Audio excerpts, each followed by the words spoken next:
Okay.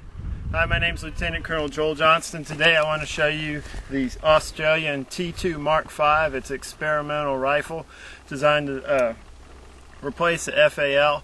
It's manufactured between 1978 and 1982.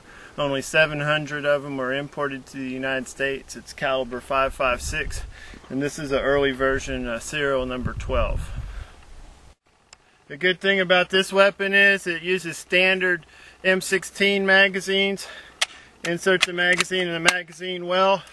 The charging handle is located up here. Chamber around. The safety is the same as the FAL, rotating external.